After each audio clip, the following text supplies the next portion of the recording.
이 시간 성령이라는 제목으로 하나님 말씀 증거하겠습니다.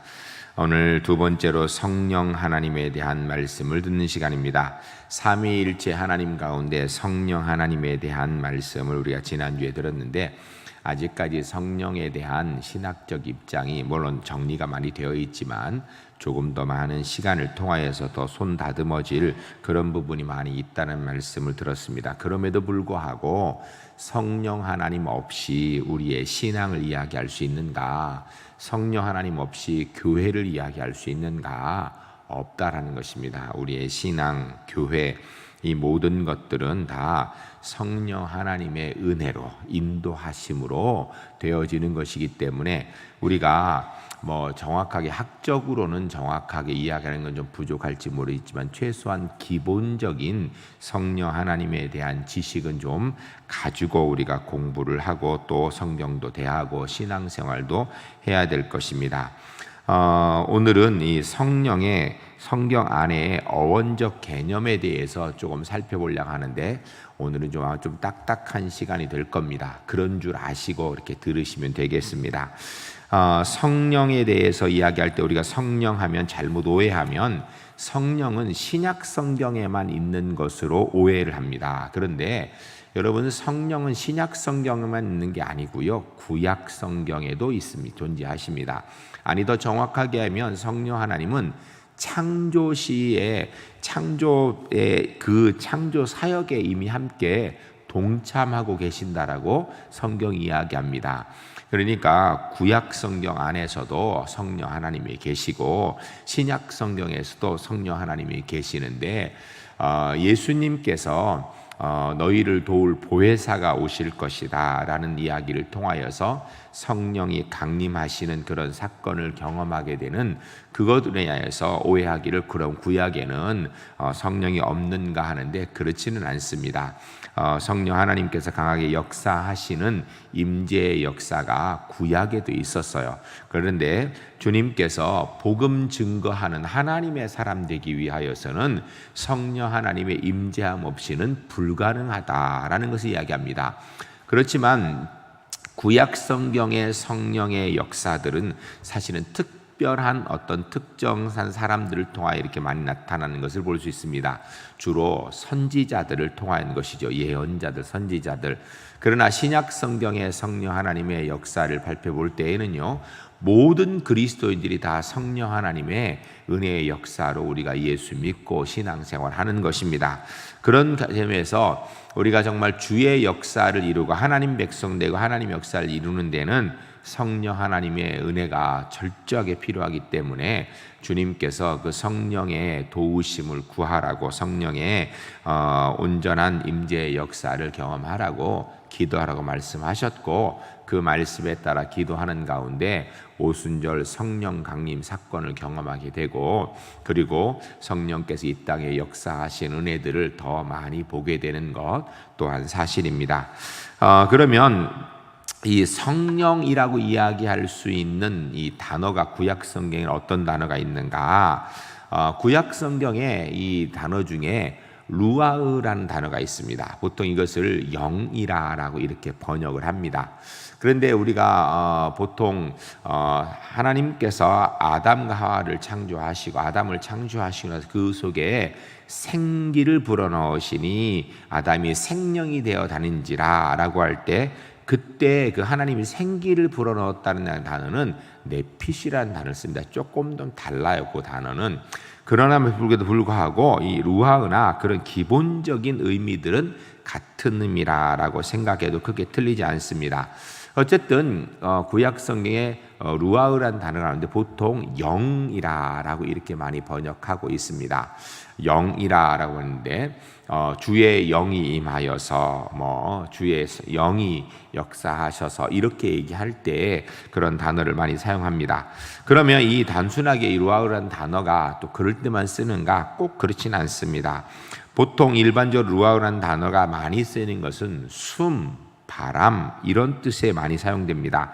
성경 곳곳에 많아요. 욥기나 예레미야나 또 창세기나 또 이사야나 이런 성경에 보면 바람, 숨 이런 경우로 많이 사용되어집니다. 이건 뭐냐면 뭐 바람이 부는데 꼭 무슨 성령의 주의 영이 역사하는 것이다 이런 얘기가 아니고요.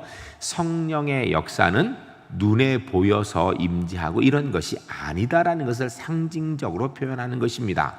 여러분, 성령 하나님께서 임하시는 것이 눈에 보이는 것은 임하여 나타나는 결과예요. 어떤 사람은 막 진동이 오기도 하고 어떤 사람은 방언을 하기도 하고 이런 모든 것들은 다 성령이 임한 후에 나타나는 거예요.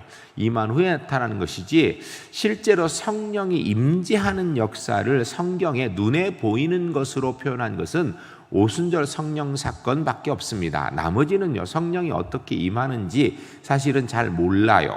나타나지 않습니다. 그런데 보면 하나님께서 주의 선지자들을 택하여서 그들을 통해 역사하실 때 바로 주의 영이 역사하시는 이런 표현들이 많이 기록되어 있습니다. 어쨌든 이런 것들은 분명히 무엇을 얘기하는 것이냐면 바로 성령의 임재는 눈으로 보이는 문제가 아니라는 거예요. 그러니까 형이 화학적인 문제로서 우리의 어떤 육체에 이런 것들로 보이는 것이 아니고 이건 영적인 임재를 상징하고 있다라는 것을 생각하면 크게 틀리지 않을 것입니다. 그런데 이 루아흐라는 것이 단순하게 그런 경우에만 사용되었냐면 그렇지는 않습니다. 또 인간과 또 모든 움직이는 생명의 생명을 상징할 때, 생명체를 상징할 때 바로 루아입니다. 그러니까 이 생명이 없어지면 죽은 게 되는 거죠. 사람의 생명이 떠나면 죽은 생명이 죽은 시체가 되는 거예요. 생명이 임하면 바로 살아있는 존재가 되어지는 것. 사람이 살아있는 존재가 되는 근본 원인을 구약 성경에서 루아흐라고 얘기합니다. 또 동물도 살아있는 그 상태를 이야기할 때, 그 살아있는 생명의 역사를 이야기할 때 또 루아흐라고 이야기하는 그런 성경 구절도 있습니다. 결국은 루아흐라는 단어는 영이라는 단어로도 사용되지만 생명이라는 단어로도 번역이 되는데 이게 바로 성령이라는 단어로 우리가 굳이 번역할 수 있는 용어들인 것입니다. 결국 성령이 계시면 생명이 있는 거고 성령이 안 계시면 생명이 없다라는 것을 이야기하는 것입니다. 이것은 우리 신약에서도 마찬가지예요. 여러분, 우리가 구약 성경부터 쭉 신약까지 전체 이어서 우리 스스로를 생각할 때에 우리가 살아있다 하여서 산 것이 아니다. 성경이 이렇게 얘기하거든요. 언제 살아있는 거예요? 하나님과 연결되어 살아있는 거예요. 첫 번째 사람 아담이 범죄하여서 벌을 받게 되는데 그 벌이 뭐예요? 정령 죽으리라예요. 정령 죽으리라는 것은 육신의 생명이 그 자리에서 즉사하는 것이 아니고요. 하나님과의 관계가 끊어진 것을 이야기하는 것입니다. 하나님과의 관계가 끊어지게 되는 것, 이게 곧 죽음이에요. 그런 개념에서 모든 사람이 죄를 범하였으면 하나님 영광에 이르지 못한다는 로마서의 말씀대로 모든 사람이 죄를 범하여 하나님 영광에 이르지 못한다는 이야기는 죽은 존재를 이야기하는 것입니다. 더 정확하게 하면 모든 사람은 죽은 존재이기 때문에 사망의 권세에 잡혀있는 사탄에 속한 존재라는 것입니다. 그러나 예수 그리스도의 십자가의 은혜로 구원받은 우리가 바로 하나님 백성으로 천국 백성 되어지는 것이죠.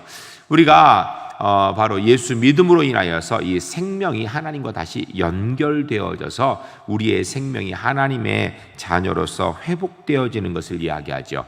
이 생명, 사실 이게 신약과 이렇게 연결되는 이런 문제입니다. 그런데 이 루아흐가 단순하게 그럼 생명만 이렇게 생명으로만 번역이 되려면 꼭 그렇지도 않아요. 또 다른 경우에 보면 감정, 또 지적 능력, 의지 뭐 이런 것들을 이야기할 때 다 루아흐라는 단어를 함께 또 사용합니다. 이 그 감정, 지적 능력, 또 신앙적 의지, 결국 무엇을 이야기하냐면 성령 하나님께서 우리의 감정도 인격도 만져주시고 여러분, 우리가 성경을 통하여서 보면 많은 경우에 사람들이 오해하기를 하나님은 지혜의 주인이시다 이렇게 믿습니다. 틀린 말 아니에요. 그런데 지식은 우리가 공부를 해서 알아야 되는 문제라고 생각하는 경우 많아요. 물론 지혜도 우리가 배움을 통하여 알기도 하지만 지식도 많이 배움을 통하여 알죠. 그래서 우리가 학생들 때 일정 기간은 배우고 또 평생 배우는 것이거든요. 그래서 성경은 또한 잠언에서 뭐라고 이야기하냐면 지식의 주인도 하나님이시라는 거예요. 지식의 주인도. 성령께서 바로 우리의 지식도 지적인 감각까지도 친히 주장하시는 분이다라는 것을 이야기하고 있는 것. 이때 또 루아흐라는 단어를 사용하게 됩니다. 그리고 또 의지, 우리의 신앙의 의지, 용기, 이런 것들을 이야기할 때 역시 이런 것들도 루아흐라는 단어를 구약에서 사용하고 있습니다. 결국은 루아흐라는 것은 하나님이 주신 생명의 능력을 상징하는 단어가 구약 성경에서 성령으로 많이 사용됩니다. 구절들이 굉장히 많아요. 민수기 4장, 이사야 42장, 욥기 10장, 시편 또 욥기 12장, 왕하 19장, 그 외에도 굉장히 많습니다. 그런데 전체적인 구절들을 살펴보게 되면 바로 루아흐라는 것은 하나님께로부터 임하여서 우리에게 있는 하나님의 능력, 생명의 능력, 그로 인하여서 우리가 가지고 있는 지혜와 지식들, 믿음을 이루어갈 수 있는 믿음의 의지들, 이런 모든 것들을 다 통칭하여서 루아흐는 단어를 사용합니다. 그러니까 루아흐는 단어를 구약에서 살펴보게 되면 여기선 이렇게 사용되고 여기는 이렇게 사용되어 있지만 그런 것들을 다 통칭하여 보면 하나님이 주신 생명의 능력, 그러니까 성령 하나님 어떤 분인가? 하나님께로부터 우리에게 오셔서 우리가 살게 하고 하나님의 자녀 되게 하고 믿음의 삶을 살아가게 하는 그런 능력들, 하나님을 닮은 자로 서게 하는 그런 능력들, 바로 이것을 루아흐라라고 이렇게 이야기한다라고 보면 됩니다. 구약 성경의 성령이라는 단어를 이야기할 때는 보통 루아흐다 그래서 사용하는데 영이라고 보통 많이 번역이 됩니다. 신약 성경에 오게 되면 신약 성경 헬라어에서 푸뉴마라는 단어를 씁니다. 여러분 푸뉴마라는 단어 들어보셨죠? 아마 루아흐라는 단어는 별로 안 들어보셨을 텐데 푸뉴마라는 단어는 그래도 좀 들어보지 않으셨나요? 역시 이것도 안 들어보셨군요. 괜찮습니다. 안 들어봐도 관계 없습니다. 그런데 이 푸뉴마라는 단어도 번역을 하게 되면 이 푸뉴마라는 단어는 헬라어인데 이걸 보통 우리가 성령이라고 이렇게 번역을 합니다. 그런데 이게 번역을 하게 되면 성령이라고도 번역하고 또 다른 단어로 생명이라고도 번역할 수 있고 호흡이라고도 번역할 수 있고 바람이라도 번역할 수 있고 루아흐라는 단어와 사실 거의 동일한 의미로 이렇게 번역이 되어집니다. 그러니까 신약 성경 안에서 푸뉴마라는 단어가 나올 때 그 단어가 가지는 의미들이 그렇게 다양하다라는 것입니다. 가장 많이 사용되는 것이 푸뉴마라는 단어가 어떻게 보면 바람이라는 단어예요. 바람. 그런 것은 사실 자연적으로 부는 바람도 푸뉴마라는 단어를 사용하고요. 하나님에 의해서 강력한 역사로 경험되어지는 바람도 이것도 또한 푸뉴마로, 신적인 어떤 바람, 이런 것도 푸뉴마로 보통 신약 성경에서 많이 번역하고 있습니다. 또한 동시에 이 푸뉴마라는 단어는 호흡이라는 단어를 쓰게 되는데, 여러분 우리가 피리 같은 거 악기를 불면 우리가 호흡을 훅 넣어야죠, 그렇죠? 그럴 때 이 호흡이 나오는 이것을 또한 푸뉴마라라고 이렇게 이야기합니다. 그러나 이런 모든 것들을 총칭하여서 또 이야기되는 게 뭐냐면 이 푸뉴마라는 단어는 호흡의 생명을 또 이야기하는 단어입니다. 뿐만 아니라 이 푸뉴마라는 단어를 우리가 또 성령이라고도 번역하기도 하지만 영혼이라고도 번역합니다. 물론 신약 성경에서 보통 일반적으로 영혼이라는 단어를 사용할 때는 푸시케라는 단어를 따로 씁니다. 구약 성경에서는 생기하면 네피시라는 단어를 쓰고 있는데 이 신약 성경에서 영혼이라고 이럴 때는 푸시케라는 단어를 따로 쓰긴 써요. 그럼에도 불구하고 이 푸뉴마라는 단어가 바로 생명의 원리로서의 영혼이라는 그런 의미를 가지고 많이 또 영혼이라는 단어로도 이렇게 번역이 되는 경우들을 볼 수 있습니다. 이렇게 이 푸뉴마라는 단어를 이야기할 때 영혼 이러면서 영 이렇게 번역할 때에 하나님의 말씀을 선포하고 가르치고 이해하게 하는 어떤 신적 예언적인 능력을 포함하는 단어도 사용되고 있고요. 또 이런 단어들이 더 나아가서 하나님과 우리를 연결해주는 고리들인 성령의 단어로 많이 또 번역되어 사용되어 가기도 하는 것입니다. 여러분 이렇게 사실은요 신약과 구약의 단어는 다르지만 이 성령이라고 번역할 수 있는 단어의 용례들은요 거의 같습니다. 그게 뭐냐면 구약이나 신약이나 성령 하나님의 역사가 동일하다는 것이고요. 그 성령 하나님의 역사 빼고는 신앙은 이야기할 수 없는 거예요. 구약도 그렇고요, 신약도 그렇고요. 여러분, 제가 지금 이렇게 얘기하는 이유는 많은 경우에 사람들이 구약에는 성령 하나님 안 계신 줄 알아요. 오순절 성령 사건을 통하여서 그 사건 이후에 우리가 성령 시대라 하여서 그 다음에 성령이 꼭 임하시는 것 같은데 꼭 그렇지는 않다라는 것입니다. 보통 그래서 성령을 이야기할 때 구약의 성령이라면 보통 그 예언자의 영이라고 보통 이렇게 많이 이야기합니다.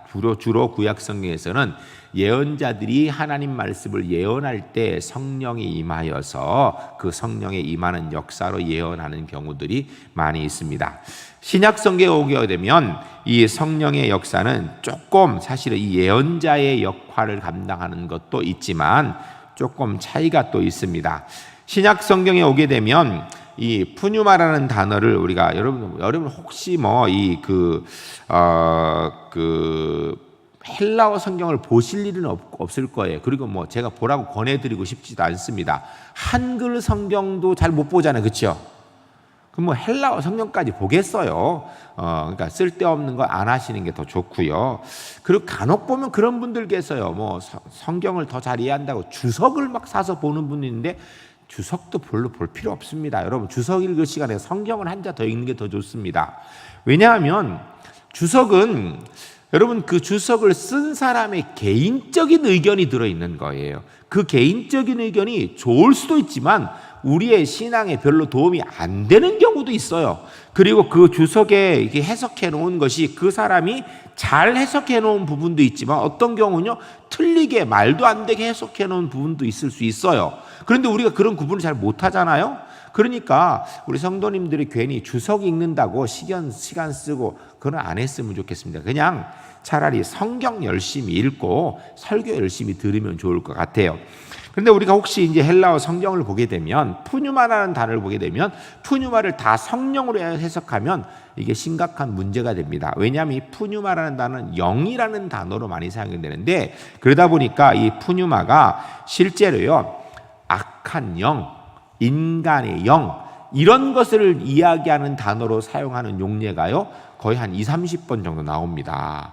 그러니까 여러분이 그냥 헬라어 성경을 보면서 글자 조금 있는 수준을 가지고 보게 되면 이게 분명히 성령인데 보면 뒤에 보면 악령이라는 상황이 되고 이런 상황이 돼요. 그러니까 그 문장을 보면서 이거는 성령으로 번역해야 될지 인간의 영으로 번역해야 될지 아니면 사탄으로 번역을 해야 될지 이런 것들을 구분해야 될 필요가 있는 거예요. 실제로 악령, 인간의 영 이런 것들에 대해서 신약 성경에 보면 수십 차례 그런 단어를 표현하기 위해서 푸뉴마라는 단어를 사용하고 있는 것을 볼 수 있습니다.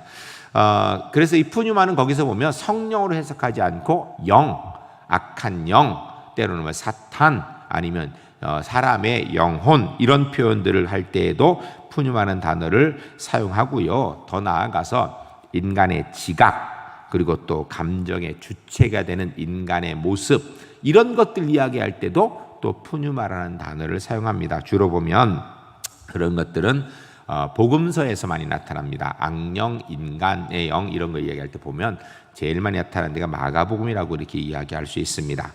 그러나 또 푸뉴마라는 단어는 실제로 하나님의 능력으로서 성령으로 번역되는 경우들이 굉장히 많습니다.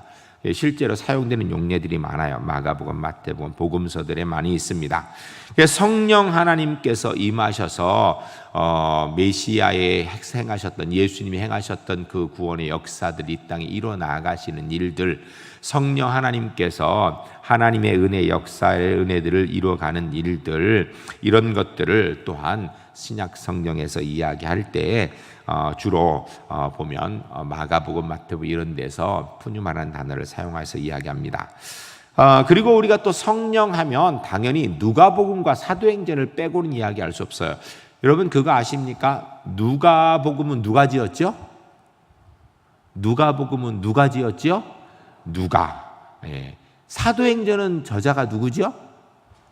예? 예, 그것도 누가입니다. 그래서 보통 누가복음에 후편이 사도행전이라고 이렇게 얘기하는 사람도 있습니다. 그러니까 누가복음과 사도행전은 한 사람이, 인간 저자가 한 사람이에요. 물론 원저자는 성령 하나님이시죠. 그래서 누가복음과 사도행전에 쓰고 있는 성령의 용례들이 또 비슷한 것들이 많이 있습니다.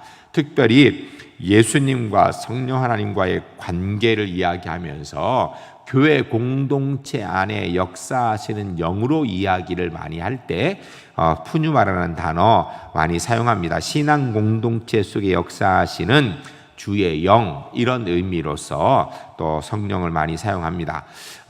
그리고 더 나아가서 교회 이제 실제로 이제 교회가 초대교회 막 생기죠. 교회가 생겨 나가는데 이 교회 시대, 지금 우리도 지금 교회 시대 살고 있는 거예요. 초대교회부터 해서 이 교회 시대에서 역사하는 모든 구원의 역사의 주체가 누구인가? 그게 성령 하나님이에요.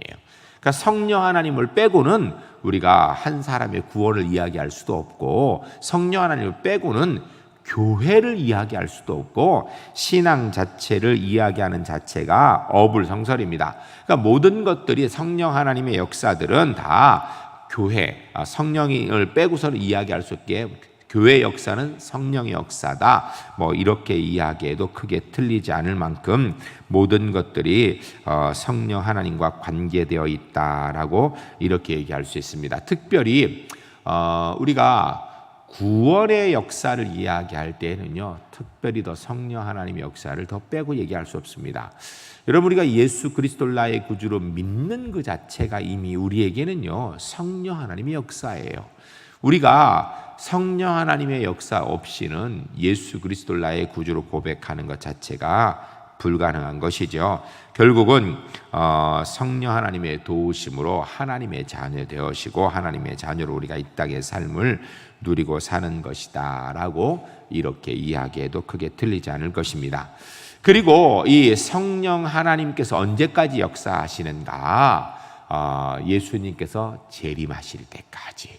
그리하여서 이 사실은 신약 성경 전체에서 가장 큰 주제는 성령 하나님이라 해도 크게 틀리지 않습니다. 물론 신약 성경 전체의 가장 주제의 핵심은 예수 그리스도예요.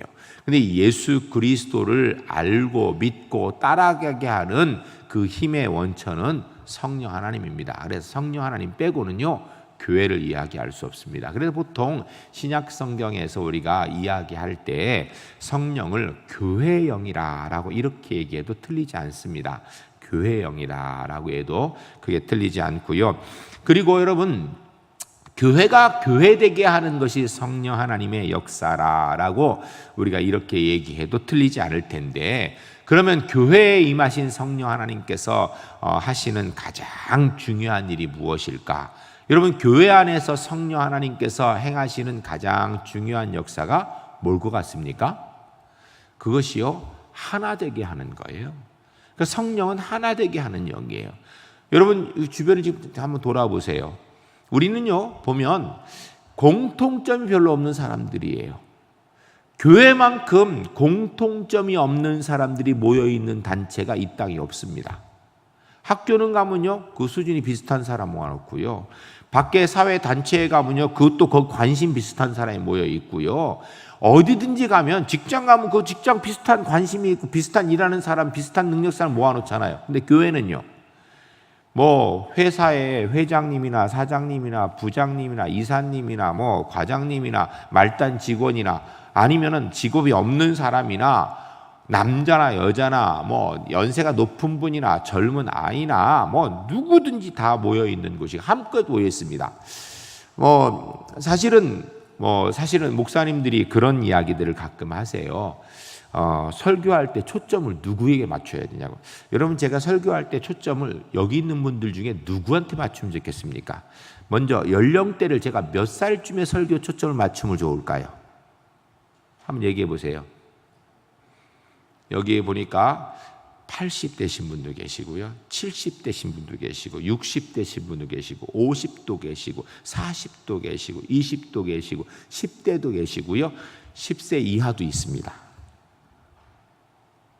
네? 누구에게 맞춰야 됩니까?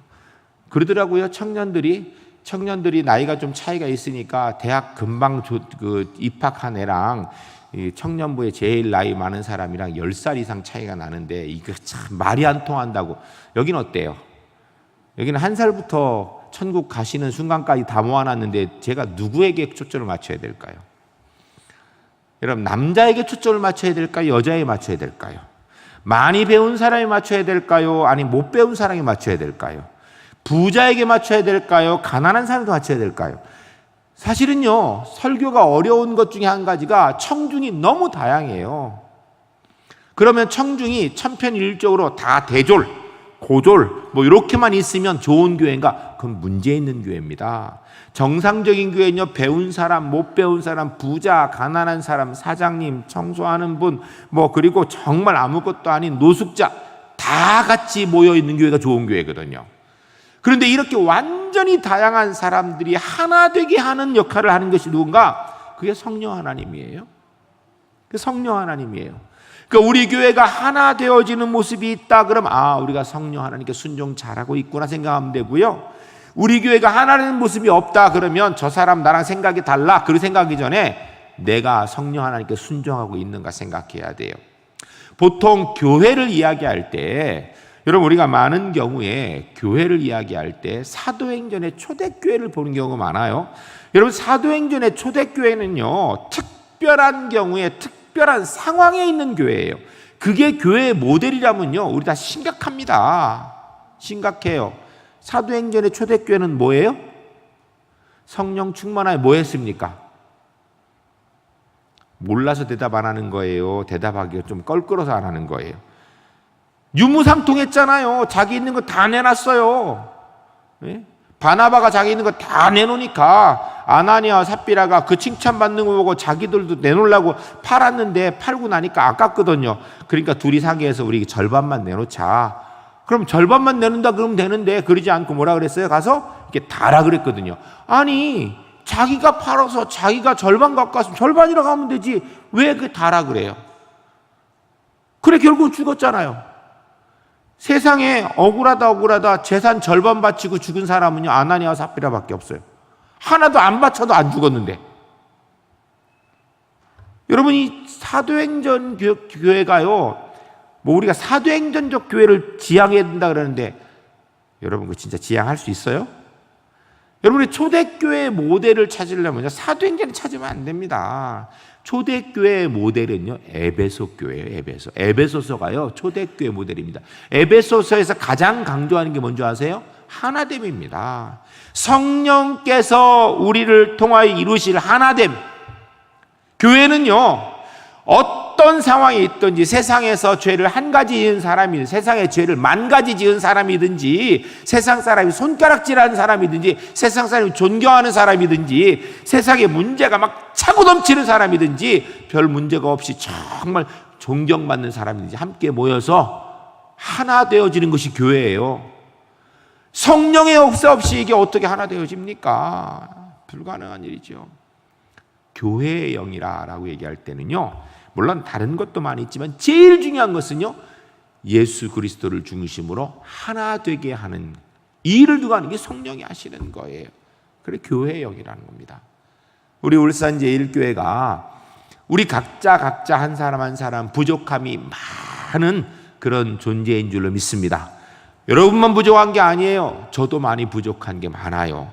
저도 부족함이 많은 사람입니다. 그러나 부족함 많은 제가 담임 목사고 부족함이 있는 우리 장로님들이 당회원이고 부족함이 있는 안수 집사님, 권사님, 성도님들, 집사님들이 함께 모여서 하나 되어지는 울산 제1교회를 이루게 하시는 분이 성령 하나님이신 줄로 믿습니다. 이게 성령의 역사예요. 이게 성령의 역사라고요. 성령 하나님이 아니고선요, 불가능하지요. 불가능해요. 불가능합니다. 말이 달라도, 심지어는 종족이 달라도요, 인종이 달라도요, 피부 색깔이 달라도 함께 모여 예배하면 하나 되게 하는 거예요. 이게 성령께서 하시는 거예요. 교회의 영의 교회예요. 그래서 신약 성경에 성령에 대해서 이야기할 때는 가장 중요한 것이요, 사실은 교회의 영의 교회예요. 그래서 우리가 교회가 교회되게 만드는 분이 성령 하나님이십니다. 그러니까 성령 하나님이 인하여서 우리가 한 믿음을 가지고 한 믿음의 공동체로 이렇게 살아갑니다. 여러분, 우리가 예수 그리스도 안에서 울산제일교회라는 테두리 안에서 우리가 다 그리스도 안에서 한 형제 자매이고 한 그리스도의 몸에 지체된 줄로 믿습니다. 여러분, 한 몸의 지체라면요, 기능은 좀 다를 수 있어요. 그렇잖아요. 손하고 발하고 기능이 같아요, 달라요? 다르지요. 입하고 코하고 기능이 달라요, 같아요? 다르지요. 만일 코가 음식 먹으려고 그러고 입이 숨만 쉬려고 그러면 어떻게 하겠어요? 심각하지요? 심각합니다. 예. 다 자기의 기능 역할이 있는 거예요. 그 기능을 감당함으로 건강한 교회가 되는 겁니다. 그 중에 어떤 게 더 귀해요? 여러분, 손이 귀합니까? 발이 귀합니까? 예? 하나 없으면, 손이 없으면 살 수 있을 것 같아요? 발이 없으면 살 수 있을 것 같아요? 다 불편합니다. 우리가 생각할 때 발은 맨날 이 신발 속에 있고 양발 속에 발 대고 다니까 발은 좀 안 귀한 것 같고, 손은 맨날 닦고 뭐 이러니까 손은 귀한 거 같아요. 여러분, 손이나 발이나 모두 귀한 거예요. 자기 역할을 잘합니다. 발에요, 이런 거 하나, 그 가시 하나 들어가 봐요. 걸어 다닐 수 있는가.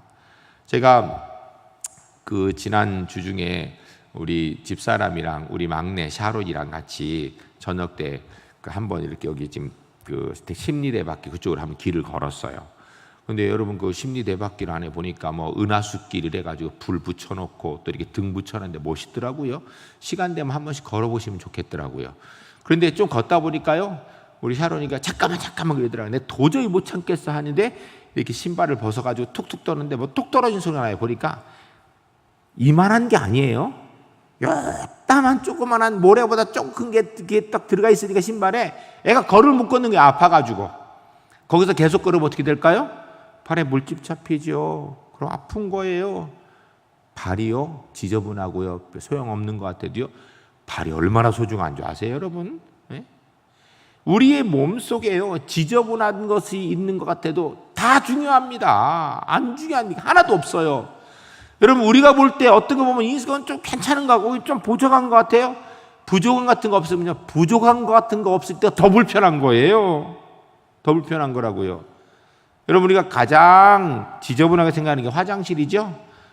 여러분, 먹는 것보다 싸는 게 더 중요한 거 아세요? 먹는 거는요, 며칠 못 먹어도요 그냥 괜찮습니다. 쉽게 얘기하면요, 40일 굶어도 안 죽습니다. 그런데 화장실 40일 안 가면 어떻게 될까요? 상상을 할 수가 없죠? 갈 수 있는 사람처럼 이렇게 버티고 그래요. 못 견딥니다. 여러분, 먹는 건 좀 굶어도요 괜찮지만요, 당장에 40일 고사 4일만 소변 못 봐봐요. 4일만 화장실 못 가면요 큰일 납니다. 사람이 못 살아요. 근데 우리는 지저분하다. 안 지저분해. 그 지저분한 게 아니라 그 역할인 거예요. 우리 몸에 소중하지 않은 게 하나도 없는 거예요. 마찬가지로 교회 안에서 각자 맡은 역할이 있는데 그 역할 중에 소중하지 않은 게 없는 거예요. 다 소중한 거예요. 그러니까 우리는 울산제일교회 안에 속한 사람은 다 귀하게 봐야 돼요. 그리고 서로를 귀하며 서로의 하나됨을 확인하게 해주는 그 연결고리가 성령 하나님이에요. 성령 하나님의 은혜 가운데 우리 울산제일교회가 하나님의 교회로 건강한 모습을 이뤄나가는 은혜가 주 안에서 꼭 있으시기를 주의 이름 간절히 축복합니다. 특별히 교회 시대에는요, 성령 하나님을 빼고는 그래서 이야기를 할 수가 없습니다. 다음 주에 구체적으로 성령의 역사에 대한 말씀을 듣고 성령에 대한 말씀은 마치려고 합니다. 사실은 이거를 좀 더 자세히 하면은 굉장히 좀 깊이 들어가는데 그러면 어려워서 안 됩니다. 요 정도 하는 게 제가 볼 때 딱 좋을 것 같아서 이렇게 그냥 수박 거달기식으로 가지만, 그래도 기본적으로 성령은 이런 분이구나, 성경 안에서 이런 단어를 사용하구나, 이런 의미로 되어 있구나, 요 정도만 아시면 될 것 같아요. 다음 주에 성령께서 구체적으로 어떤 역사를 우리 가운데 역사하시는지에 대한 말씀을 듣고 성령에 대한 공부는 다음 주로 마치도록 그렇게 하겠습니다. 기도하겠습니다.